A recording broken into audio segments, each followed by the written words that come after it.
Assalamualaikum warahmatullahi wabarakatuh. Selamat jumpa lagi dengan channel Sosio Bakti. Para siswa pembelajar dimanapun Anda berada, semoga selalu sehat dan bahagia. Kali ini materi kita sudah sampai kepada KD 32, yaitu permasalahan sosial sebagai kecenderungan eksklusi di masyarakat. Kali ini adalah pertemuan yang pertama. Para pembelajar sekalian, apa yang bisa kita kemukakan di KD 32 ini, permasalahan sosial sebagai kecenderungan eksklusi di masyarakat.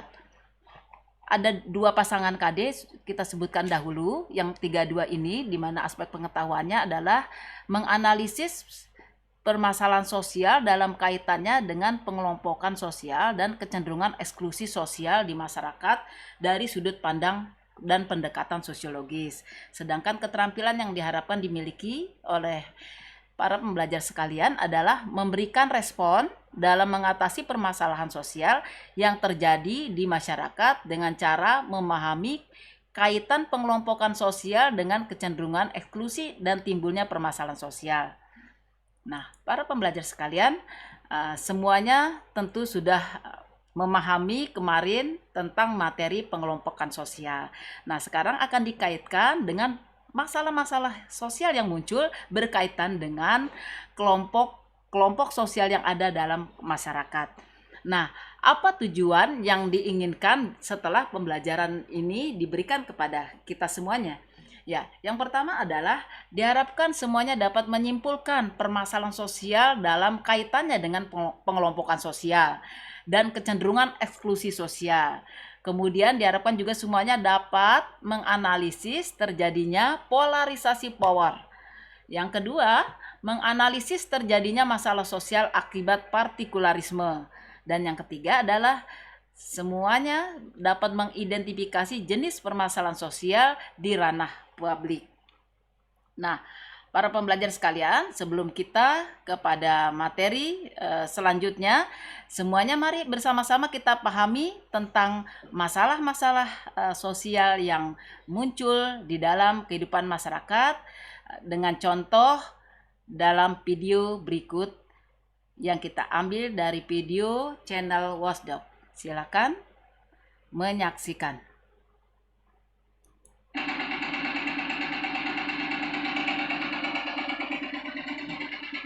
Nah, ini adalah kehidupan para nelayan. Ada masalah apa di dalam kehidupan mereka? Keresahan apa yang muncul? Iya, ini udah punya duit dari saya. Hah? Dia kita harus pulang masuk di sini. Coba, sampai 30-40 tahun.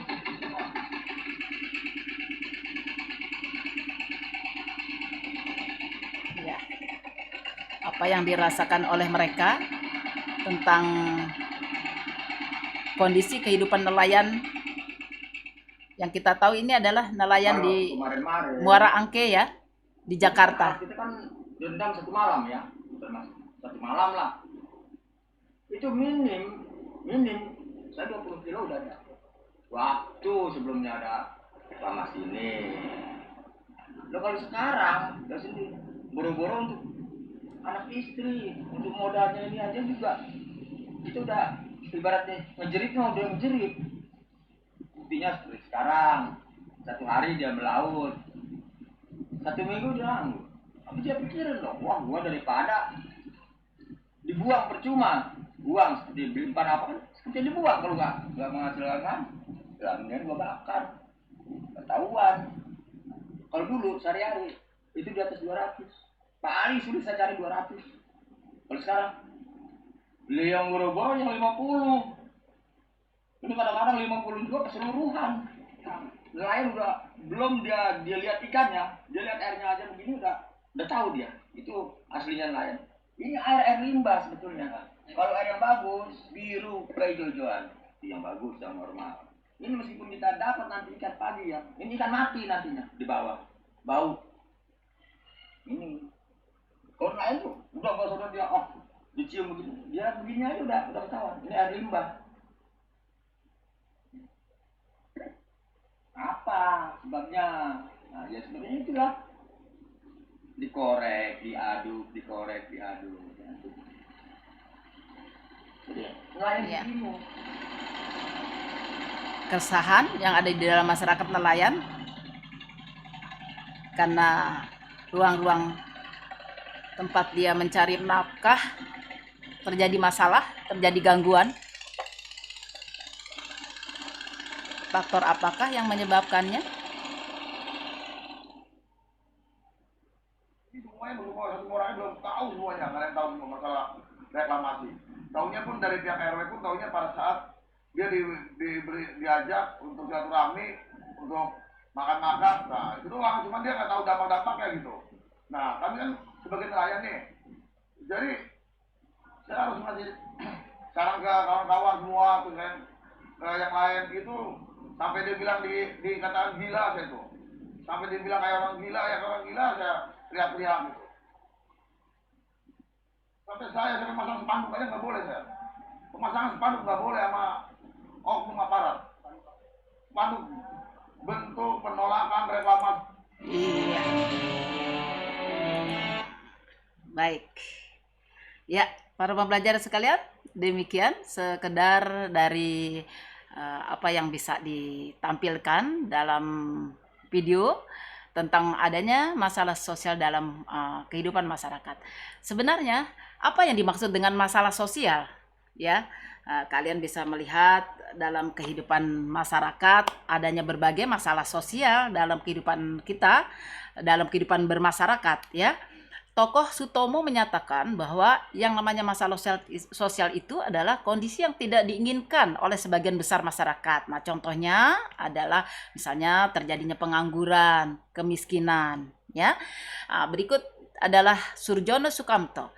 Surjono Sukamto menyatakan bahwa masalah sosial adalah ketidaksesuaian antara unsur kebudayaan atau masyarakat yang membahayakan kehidupan. Contohnya terjadinya kriminalitas.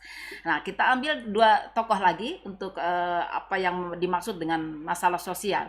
Martin S. Weinberg menyatakan situasi yang dinyatakan sebagai keadaan bertentangan dengan nilai-nilai oleh masyarakat yang cukup penting, di mana masyarakat akhirnya sepakat untuk melakukan suatu tindakan guna mengubah situasi tersebut. Ya, kalau di dalam masyarakat kita misalnya adanya kenakalan remaja, melakukan mabuk-mabukan, melakukan pergaulan bebas, ini dinyatakan sebagai sebuah masalah sosial bagi masyarakat. Nah, kemudian dari Pincus dan Minahan 1975.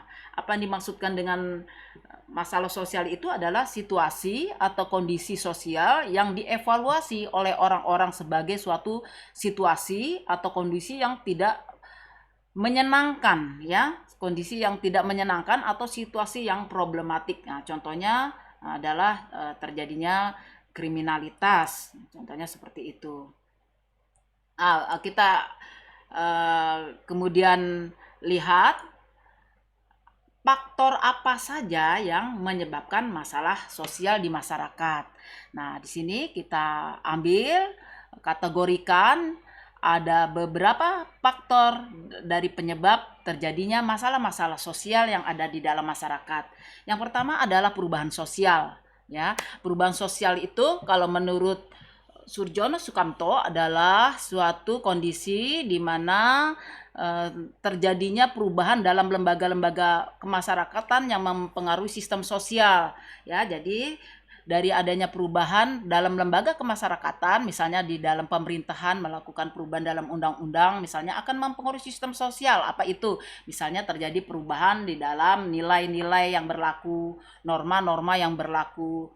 Nah, terus terjadinya faktor yang lain adalah pembangunan sosial, ya. Sebagai contoh seperti yang kita tayangkan dalam masyarakat nelayan di Angke tadi adalah dampak dari adanya pembangunan sosial. Di satu sisi pembangunan merupakan hal yang memang dilakukan, diusahakan untuk kebaikan atau kemajuan di bidang ekonomi. Tapi di sisi lain ada masyarakat yang kurang beruntung yang merasakan adanya dampak dari pembangunan sosial tersebut, ya, yang dimana mereka dalam kehidupan nelayan, tempat mereka mencari ikan terjadi pencemaran lingkungan akibat adanya kegiatan pengurukan laut atau reklamasi. Nah, kemudian kurang atau hancurnya saluran komunikasi. Ini juga bisa menyebabkan terjadinya masalah sosial dalam masyarakat. Jadi kalau ada hambatan komunikasi tidak jelas, menjadi satu kondisi di mana ada miskomunikasi, salah paham antara kelompok yang satu dengan kelompok yang lain, beda pendapat antara kelas atas, kelas bawah. Nah, ini bisa menyebabkan masalah-masalah sosial di dalam masyarakat. Ada komunikasi yang tidak sampai. Misalnya saja seperti apa yang tadi disaksikan dalam video di dalam masyarakat nelayan tadi.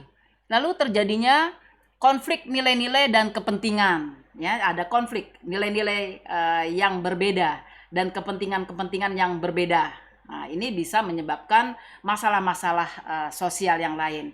Ya, satu mengacu kepada nilai-nilai, misalnya peningkatan ekonomi. Yang satu menginginkan suatu kondisi yang stabil di dalam kehidupan bermasyarakat, seperti itu, di dalam kehidupan ekonominya misalnya. Ini bisa menyebabkan masalah sosial di masyarakat. Lalu kekurangan atau kelemahan komunikasi. Ini ada kaitannya dengan yang tadi, saluran komunikasi terhambat. Kurangnya atau kelemahan dalam komunikasi yang menyebabkan kesalahpahaman di dalam menerjemahkan apa yang harusnya bisa dilakukan secara bersama-sama.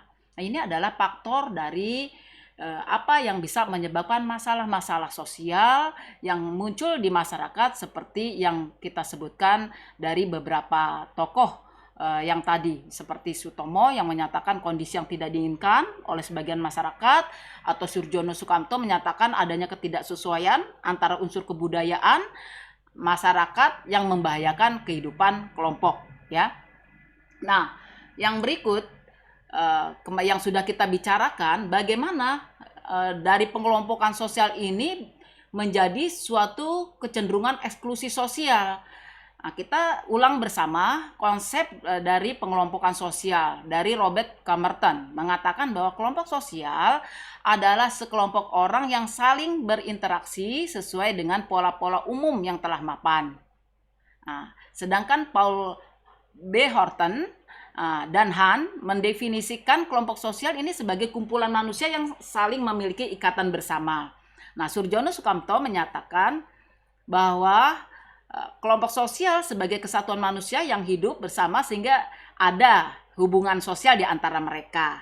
Nah, di dalam pengelompokan sosial ini setiap kelompok mencari motif, ya, motif sebagai perwujudan dari eksistensi diri. Ya, siapa kelompok kita, siapa kelompok kamu, dan sebagainya. Jadi ada eksistensi diri di dalam setiap kita membentuk kelompok-kelompok sosial untuk mewujudkan apa yang kita harapkan dalam kelompok tersebut, begitu. Jadi mewujudkan tentang keberadaan kita. Nah, dengan adanya motif-motif yang berbeda-beda dari setiap kelompok, ini bisa mewujudkan apa yang disebut dengan eksklusi sosial. Apa itu eksklusi sosial? Eksklusi sosial adalah tindakan penyingkiran atau pengucilan ke pinggiran masyarakat. Nah, jadi apa hubungannya dengan masalah sosial? Ketika kelompok-kelompok ini melakukan sebuah kegiatan di mana mereka menginginkan sesuatu dengan motif-motif yang ada sesuai dengan kepentingannya, eksistensi dirinya, ini bisa membawa kepada sebuah kondisi yang mereka mungkin sengaja atau tidak sengaja akan muncul sebuah masalah, yaitu terjadinya eksklusi sosial, yaitu tindakan yang disebut tadi penyingkiran atau pengucilan ke pinggiran masyarakat. Ya, ini apa yang dimaksudkan bahwa kecenderungan pengelompokan sosial ini memiliki sebuah kecenderungan terjadinya eksklusi sosial karena semua kelompok akan mempertahankan eksistensi jati dirinya masing-masing dibandingkan dengan kelompok-kelompok lain. Nah, bagi kelompok lain itu dianggap sebagai eksklusi sosial, ya, penyingkiran atau pengucilan. Nah, terus bagaimana kemudian hubungannya terjadinya partikularisme, ya, di dalam eksklusi sosial itu. Nah, kita sudah pernah membahas tentang partikularisme kelompok dan dampaknya pada pertemuan yang lalu. Baik, kita sebutkan saja, kita ulang kembali bagaimana kaitan antara partikularisme dengan eksklusi sosial ini. Bagaimana kita tahu bahwa partikularisme adalah sikap yang cenderung mementingkan pribadi daripada kepentingan umum atau kepentingan publik. Nah, di sini ada sebuah kontradiksi di dalam kehidupan kita sebagai makhluk. Ya, kita sebagai manusia ini memiliki dua kebutuhan yang harus disampaikan, yang harus terwujud. Yang pertama adalah kebutuhan kita sebagai makhluk individu. Kita berbeda dari orang lain. Ya, kita makhluk yang berbeda daripada orang lain, itu disebut kita sebagai makhluk individu. Yang kedua, kita adalah makhluk sosial, di mana bahwa kita tidak bisa hidup tanpa orang lain. Jadi kedua kebutuhan ini akan memunculkan kita di dalam suatu kondisi, ya, dalam perwujudan partikularisme, di mana kita menginginkan suatu kondisi bahwa kita menonjol dalam kepentingan individu, tapi di satu sisi kita juga menginginkan bahwa kita tidak bisa hidup tanpa orang lain. Nah, di sini dari partikularisme yang tadi yang kita sudah jabarkan, sikap cenderung mementingkan pribadi ini mewujudkan yang namanya tadi eksklusi sosial. Kita lebih mementingkan kepentingan diri daripada kepentingan umum. Ini memunculkan eksklusi sosial. Nah, eksklusi sosial inilah yang kemudian mewujudkan terjadinya partikularisme, ya. Muncul partikularisme, mementingkan kepentingan diri sendiri. Nah, dari partikularisme ini akhirnya melahirkan masalah-masalah sosial di dalam kehidupan bermasyarakat. Nah, di dalam kelompok-kelompok sosial lahirlah di dalam kelompok itu yaitu paham yang disebut dengan individualisme, nah, dan lahir juga paham sosialisme, ya. Jadi di dalam diri kehidupan masyarakat itu akan melahirkan di mana kita di satu sisi lahirlah paham-paham individualis, di mana mementingkan bagaimana hak-hak pribadi itu harus diutamakan, tetapi juga ada kelompok-kelompok di dalam masyarakat yang memperjuangkan nilai-nilai kebersamaan atau paham sosialisme ini. Nah, dari sinilah kemudian akan muncul di dalam kehidupan masyarakat di mana semua hal ini akan ditampilkan, ya, ditampilkan di dalam perwujudan kehidupan di masyarakat, di mana ini akan nanti menjadi masalah kalau tidak jembatani dengan baik, yang kita sebut dengan polarisasi power. Ya, apa itu yang dimaksud dengan paham individualis dan sosialisme? Baik, kita akan jabarkan lebih lanjut. Nah, di sini bahwa paham individu ini adalah manusia sebagai makhluk individu yang memiliki kebebasan penuh. Di sini akan lahir biasanya paham yang di barat ini sangat berkembang gitu, yaitu liberalisme, ya, paham yang mengutamakan kebebasan individu. Apa yang menjadi kebebasan individu ini adalah hak mutlak dari seorang manusia. Nah, kemudian di samping itu juga muncul yang namanya paham sosialisme, lawannya dari liberalisme ini, sosialisme. Nah, di sini manusia sebagai makhluk sosial punya kepentingan yaitu masyarakat ini, kelompok itu lebih penting dari pribadi. Nah, pendapat ini disampaikan oleh Robert Owen pada tahun 1771. Nah, di sini adalah masalah-masalah yang sudah mulai kelihatan. Di satu sisi ada kelompok yang mendukung pengatasnamaan liberalisme, kebebasan individu, di mana hak-hak individu harus didukung. Di satu sisi menyatakan bahwa masyarakat, kepentingan masyarakat, hak masyarakat harus didahulukan. Itu yang muncul adalah paham sosialisme. Nah, selanjutnya ada juga paham yaitu universalisme. Nah, universalisme ini.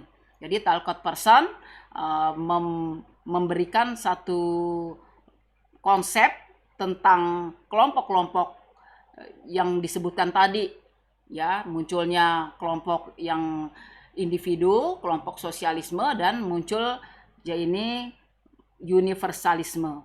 Nah, di mana dalam universalisme ini manusia dianggap harus memiliki satu kesamaan sebagai makhluk Tuhan yang sama derajatnya.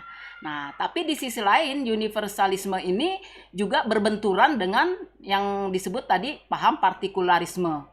Ya, bahwa manusia di satu sisi juga sebagai makhluk individu punya kebebasan yang harus didukung. Ya, universalisme ini di dalam kehidupan masyarakat melahirkan yaitu yang namanya HAM, hak asasi manusia.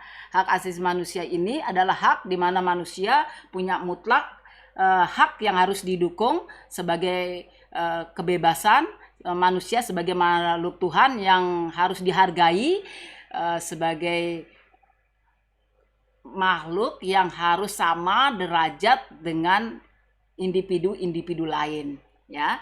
Nah, ini nanti kita akan bisa melihat ya bahwa universalisme ini nanti akan berbenturan dengan partikularisme ini, ya. Sebagai di satu sisi kita harus mendukung HAM, hak asasi manusia, tapi di sisi lain HAM juga tidak bisa berdiri sendiri tanpa persetujuan, tanpa adanya hak-hak yang harus dihargai dari kebebasan seorang individu, ya kita sebut dengan partikularisme. Misalnya misalnya universalisme menghargai misalnya kebebasan di dalam misalnya kalau di dunia ini yang sedang sekarang misalnya masalah LGBT misalnya. Nah, di dalam masyarakat seperti masyarakat Indonesia yang religius, tentu universalisme dalam HAM yang disebut dengan hak-hak persamaan LGBT ini tidak bisa diterima karena masyarakat Indonesia harus juga dihargai sebagai kelompok yang harus dihargai secara partikular dalam kepercayaannya, dalam agamanya, bahwa LGBT itu sangat bertentangan dengan sudut-sudut kepercayaan atau agama atau religi yang dimiliki dari masyarakat Indonesia. Nah, kemudian selanjutnya apa yang disebut dengan polarisasi power, ya. Nah, polarisasi power ini merupakan pembagian unsur menjadi dua bagian berdasarkan dari masing-masing bagian. Nah, pembagian atau pemisahan kekuatan ini bisa terjadi pada yaitu adanya golongan atas dan golongan bawah. Nah, di sini dari apa yang dimiliki oleh golongan atas di dalam kelas ekonomi misalnya atau disebut dengan upper class. Ini ada hak yang biasanya dimiliki oleh kelompok atas di bidang ekonomi, di bidang politik, di bidang hukum. Jadi di bidang politik mereka punya keleluasaan di dalam menentukan kebijakan-kebijakan dalam kehidupan masyarakat, sedangkan di kelompok bawah lower class ini mereka harus tunduk pada apa yang harusnya menjadi kebijakan di atas, seperti itu. Nah, tadi kita bisa lihat dalam contoh tayangan betapa masyarakat kelas bawah nelayan harus berbuat apa ketika terjadi sebuah kondisi di mana kebijakan dari kelompok atas atau upper class itu menetapkan kebijakannya untuk pengembangan ekonomi di kawasan pantai Teluk Jakarta atau di pantai Jakarta, ya, kita lihat situ.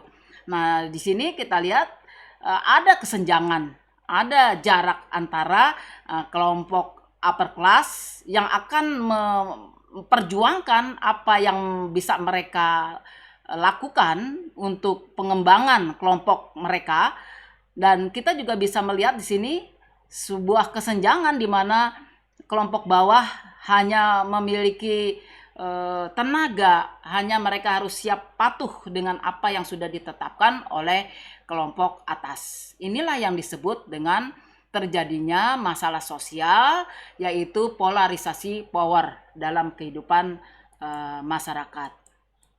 Nah, para pembelajar sekalian, untuk selanjutnya, apa masalah-masalah sosial yang muncul di masyarakat, kita identifikasikan dulu. Nanti untuk jabaran pada pertemuan yang selanjutnya.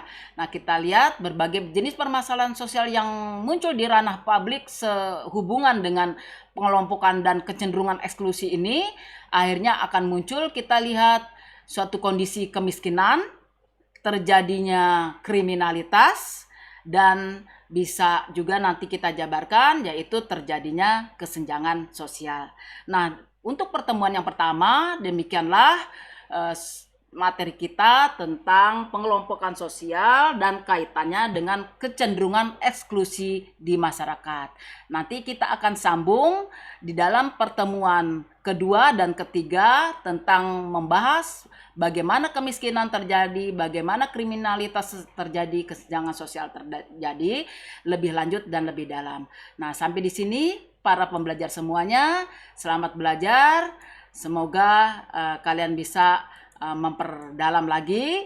Nah, kita juga melihat kalau kita lihat berbagai permasalahan yang sekarang ini terjadi di dalam kehidupan masyarakat, silakan dicari kalian literasi dari masalah yang muncul di ranah publik. Ini juga bisa berkaitan dengan polarisasi power, bisa berkaitan dengan partikularisme, bisa berkaitan juga dengan munculnya individualisme tadi dan sosialisme tadi, ya, yaitu masalah kelangkaan barang, disorganisasi dan disfungsi sosial, bisa muncul juga dari permasalahan di masa pandemi ini adalah tindakan kriminal, melemahnya sektor pariwisata, kemudian angka kemiskinan dan kepengangguran yang meningkat. Nah, demikian para pembelajar sekalian, kita akan lebih lanjut menyoroti berbagai permasalahan sosial yang muncul di ranah publik dalam pertemuan kedua nanti. Akhir kata, Assalamualaikum warahmatullahi wabarakatuh. Selamat belajar.